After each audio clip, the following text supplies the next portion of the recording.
Horse Tales is proudly brought to you by the South Carolina Department of Agriculture. South Carolina, a true leader in the equine industry. Folks, I got a special treat for you here today and for Clyde the camel.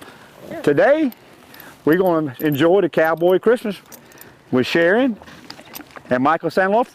So stay tuned for some great horse tales. Oh, camel tales, folks.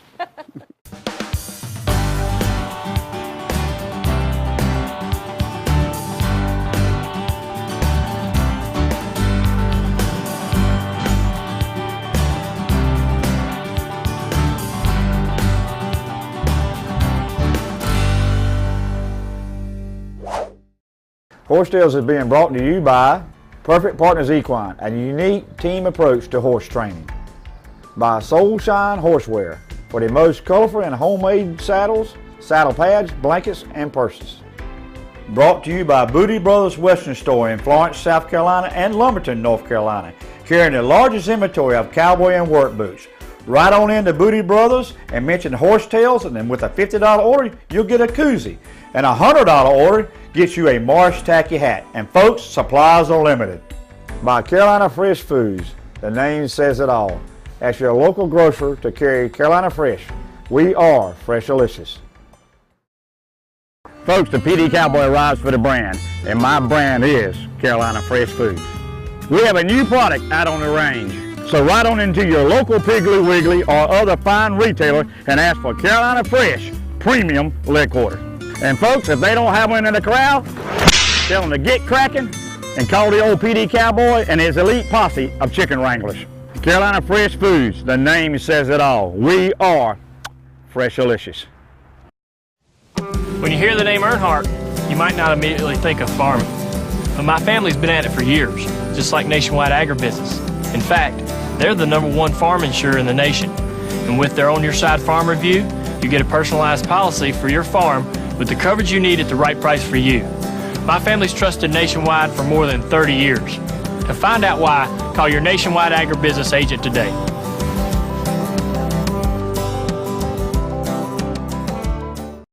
Did you know that the equine industry in South Carolina has an economic impact of nearly $3 billion annually? Hello, I'm Marcia Hewitt with the South Carolina Department of Agriculture. The economic impact of the horse industry is one of our state's best-kept secrets. Thousands of people are employed in different areas, from hands-on care to the production of horse supplies. Horses and the opportunity to ride various parts of our beautiful state, from the coast to the mountains, from trail riding to world-class horse racing. South Carolina is a leader in the equine industry.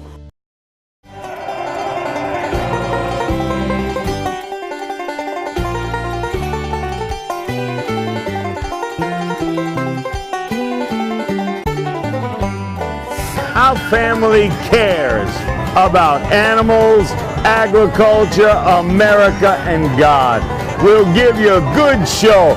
Our animals are the right ones for your fair.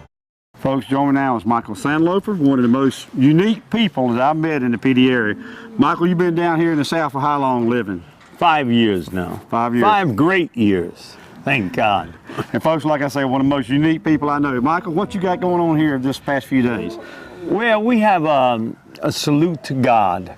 We have the story of Cowboy Christmas.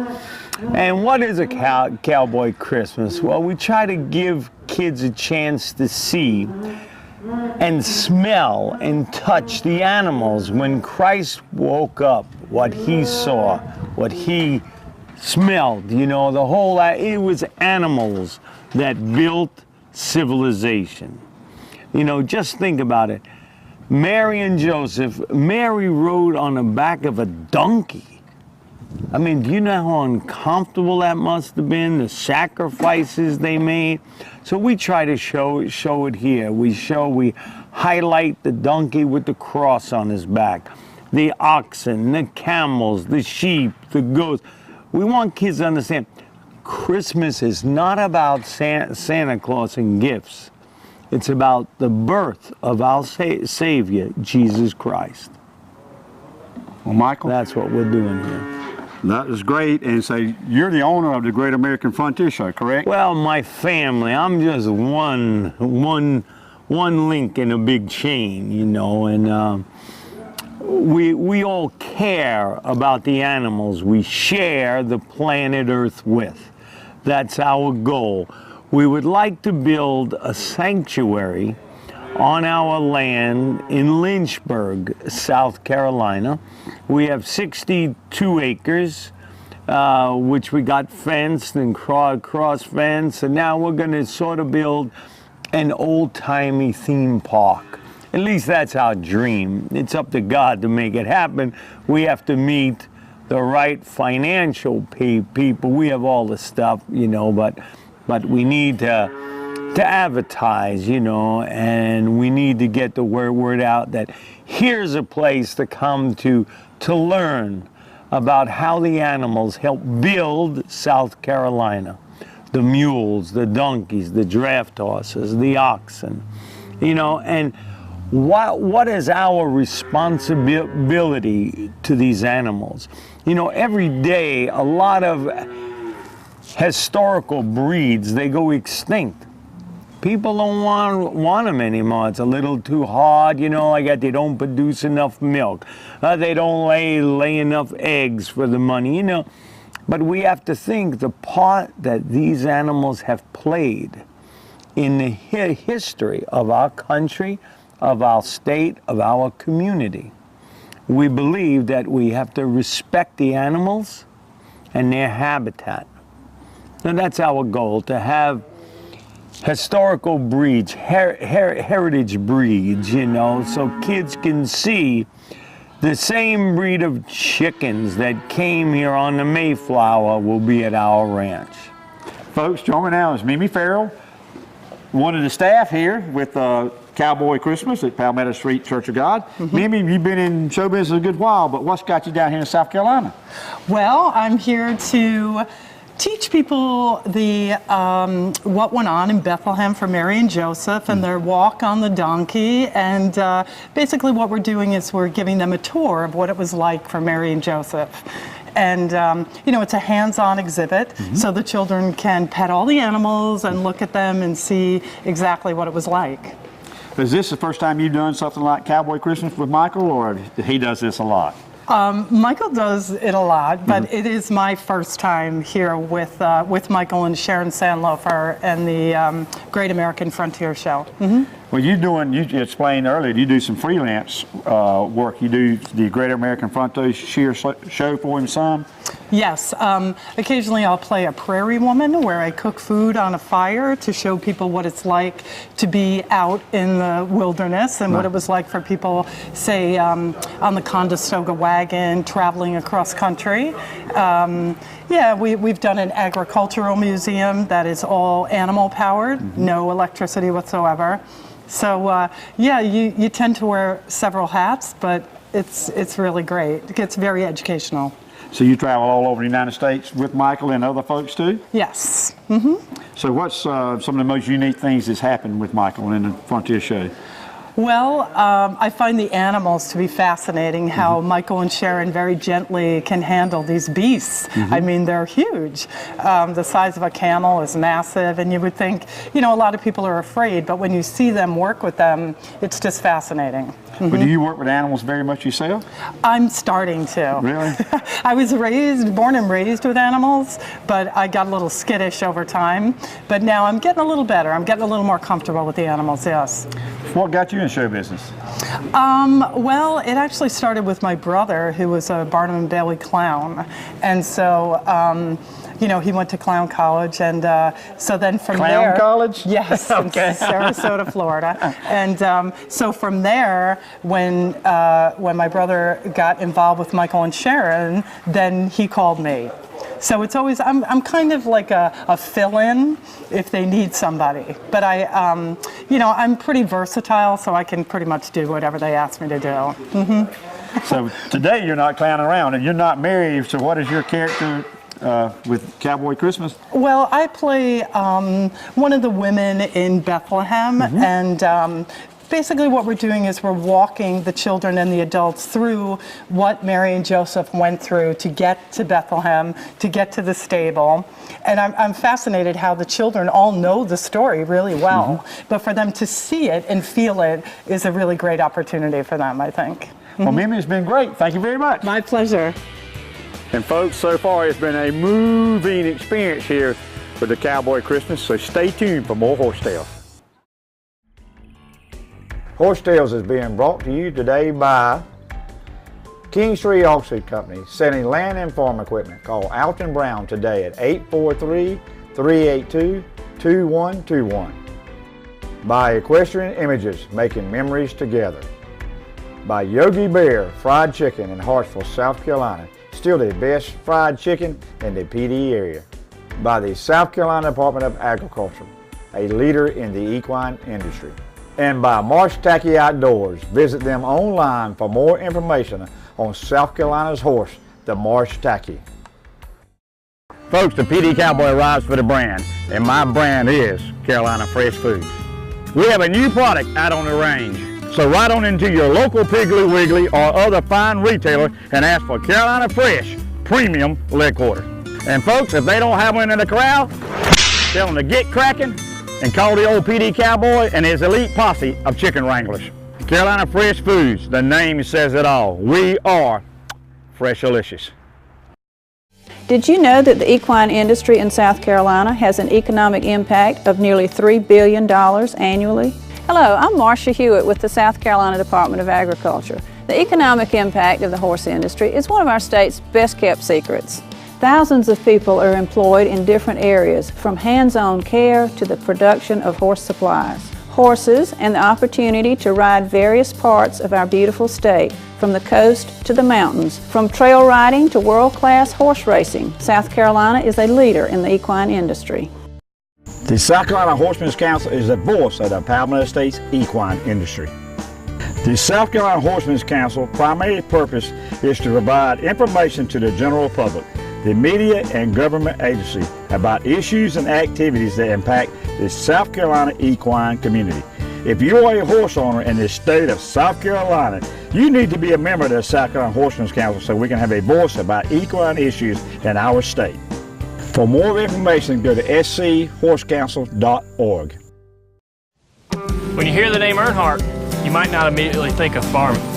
But my family's been at it for years, just like Nationwide Agribusiness. In fact, they're the #1 farm insurer in the nation. And with their On Your Side Farm Review, you get a personalized policy for your farm with the coverage you need at the right price for you. My family's trusted Nationwide for more than 30 years. To find out why, call your Nationwide Agribusiness agent today.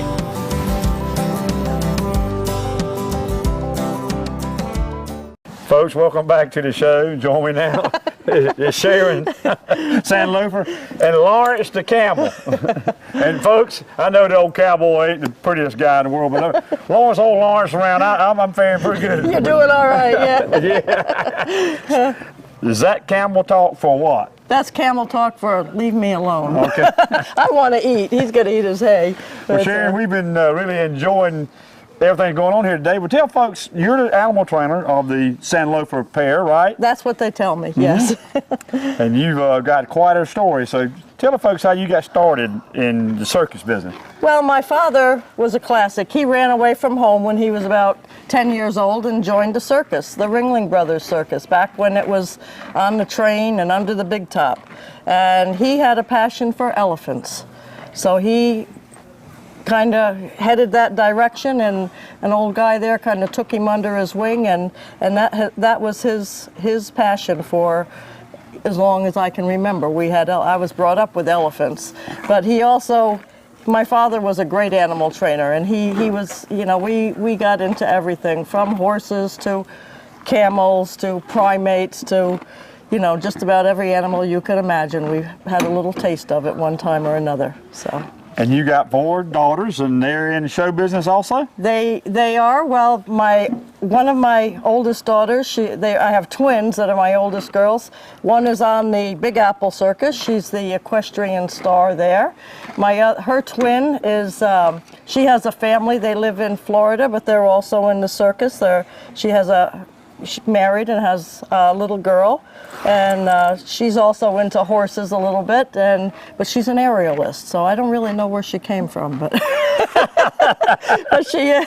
but that's what she does. And then the next daughter is, she's not so much into the animals, which again is unusual for this family, but she has 3 little children, so we have 4 grandchildren altogether, Michael and I. So it's they keep her pretty busy, and she comes and she helps with more of the business end of the show. And then my youngest daughter, which I think you've met, Benna. She's also an equestrian. She's our trick rider and Roman rider. She's does all that part of our show. Well, I know you train camels, and we're going to go over to the wolves in a minute.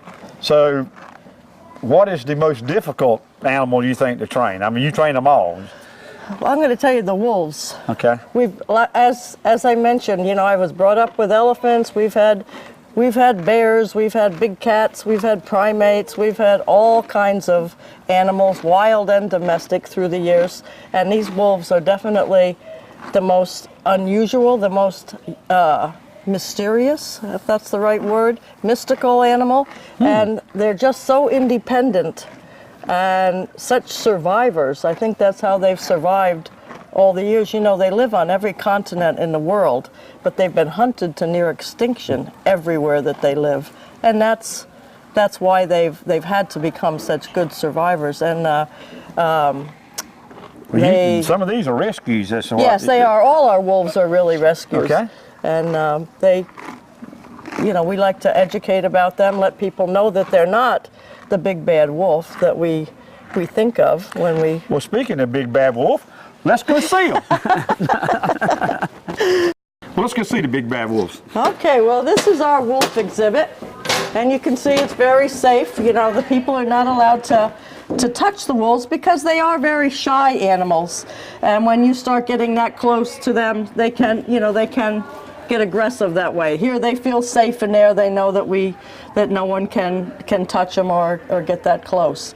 Now this is an interesting group. This is an older female, one of the first wolves that we adopted, and she actually adopted these young ones. They're not quite a year old yet. We got them this spring.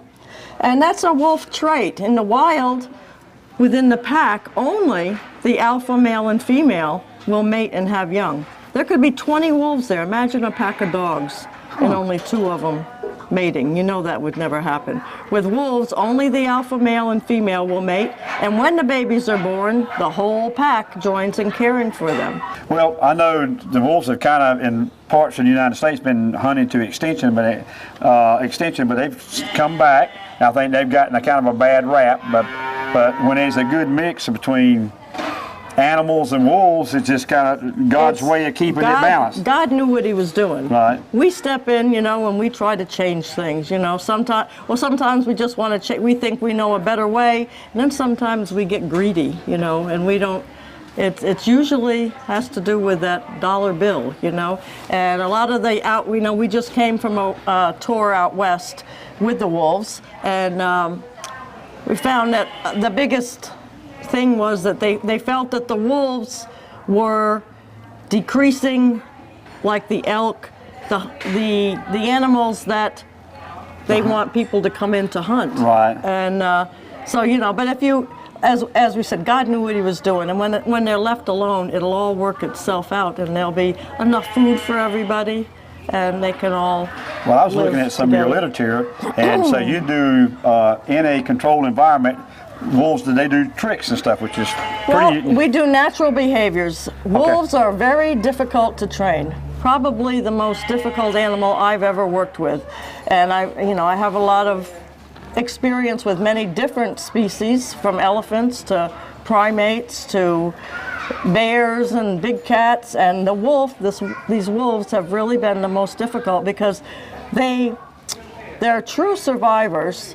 They live on every continent in the world, but they've been hunted to near extinction everywhere that they live. So they have developed a real strong survival instinct, and they don't need us, and they don't want to need us. So it's hard to make them dependent. for them to depend on us. They don't care if we like them or not. Sharon, you're better than Little Red Riding Hood. Folks, there's not such thing as the big bad wolf. That's right. Thank you, Sharon. Thank you. Horse Tales is being brought to you today by Nationwide Insurance. When the PD Cowboy rides, he rides with Nationwide on his side. By Southern Equine Services, located in Aiken, South Carolina. Dr. Jamie Carter and his staff offers Aiken and surrounding area with a full-service equine veterinarian practice, offering ambulatory and hospital services. Visit them online for all they offer to keep your horse healthy. By Locals Grill, serving Florence old-time goodness from burgers, dogs, and specialty sandwiches.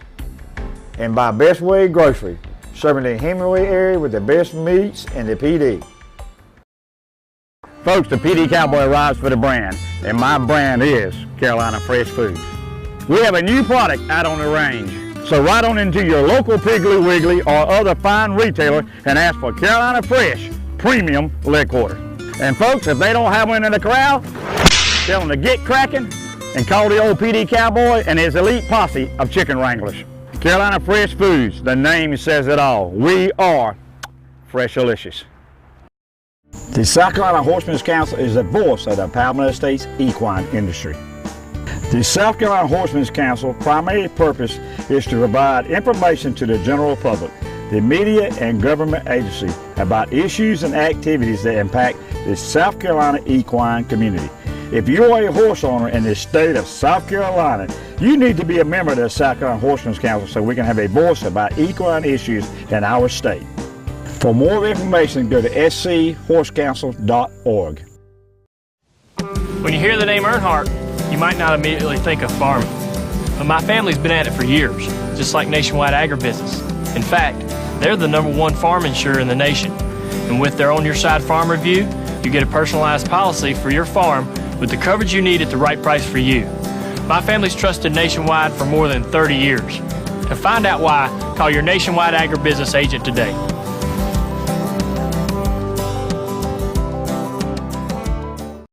Did you know that the equine industry in South Carolina has an economic impact of nearly $3 billion annually? Hello, I'm Marcia Hewitt with the South Carolina Department of Agriculture. The economic impact of the horse industry is one of our state's best-kept secrets. Thousands of people are employed in different areas, from hands-on care to the production of horse supplies. Horses and the opportunity to ride various parts of our beautiful state, from the coast to the mountains, from trail riding to world-class horse racing. South Carolina is a leader in the equine industry. Folks, it's been a great day here with Michael and his family. And folks, Horse Tales is all about horse tales, but today I've got a whale of a tale for you, and I'm going to turn it over to Michael. Michael? Well, thank you, and I'm glad to be back here. The story I have to tell you guys is a story about the first great whale that was returned to sea alive. The key word is prolonged stranding. I think it was 1982 when I got a call that there was a sperm whale on the beach and it was dying. And there was a team of scientists there, and they were trying to save this whale. And what they did, and this has been going on throughout history, they put a rope around the whale's tail and dragged it off the beach. So hydrodynamically, the tail goes up and the head goes down. They're drowning the whale. They push the whale against the bulkhead with all the barnacles and shells. And through my experience in the military with mammals and with draft horses, you know you don't do that. You know, the animals are sensitive and we have to show respect. So when they called me, I just treated the animal with love, care. I didn't wear gloves. I warmed up my hands and I touched the whale. I let the whale know I was warm-blooded too, and I wasn't going to hurt the whale. Whales are a special animal that God put here for us to learn from. Their communication and their devotion to each other. And this whale and I made a bond, and I stayed with this whale for, I think it was 8 days, day and night. How much water? How deep of water were you in, Mike? Oh, well, depending upon the tide. So it could be from 3 feet of water to 35 feet of water. At one time, the whale, you know, whales, I believe, communicate telepathically. And besides sounds, the government asked me, they said, is this whale gonna live or die? We have to know. It drew over 100,000 people to a small boat basin on Long Island. So I said, well, I don't know. How do I know, you know? So that morning, about 7 o'clock in the morning, I got in the water with the whale. Now, my mind is saying, show me a sign, whale. You know, are you gonna live or die? Show me a sign. And the whale swam up alongside of me and took his pectoral fin and pushed me up on his back. And we swam around the boat basin. And I took that as a sign that whale is ready to go home. And sure enough, the government had to trust in us to say, okay, and that whale swam out of the boat basin into the open ocean, alive, the first one.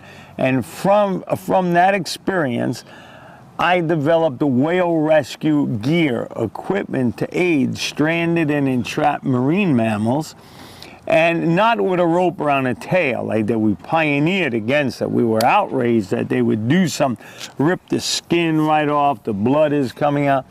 And I won the Rolex Award, which is a pretty for enterprise in 1984. And so you know, it worked out great. And I got away from that basically because of my health. And I went back to my horses and the circus and, you know, putting on shows that let people know that we share the planet Earth with all forms of life. And it's up to all of us to care about the animals we share it with. So that's what we're all about here. Caring, teaching, learning that animals too have a right to be on the face of this earth. Michael, that was a great story and a privilege to be here with you. And I want to show folks, I want to show how they can get in touch with you, because you just shared with us another whale tale that was better than that. Yeah, and folks, like I say, Michael, folks, sitting here with Michael is just unreal. And I wanted to share, I'm not having the experience that Michael had, but horsetails have been an experience for me. If it hadn't been for horsetails and because of the horse, I wouldn't be here today meeting Michael. And I'm on a journey myself, and hopefully that I can reach people the way Michael has. And Michael, it's been an humbling privilege, and I encourage folks, they get a chance to meet you. You're one of the most intriguing people I know. In the PD area, folks, I'm gonna keep digging them out, because Michael, I met him a couple years ago, and the Lord kind of led us together here at Christmas. And folks, thank you for being with us today. Until next week, keep your reins low and your hands quiet, and God bless this great country of ours.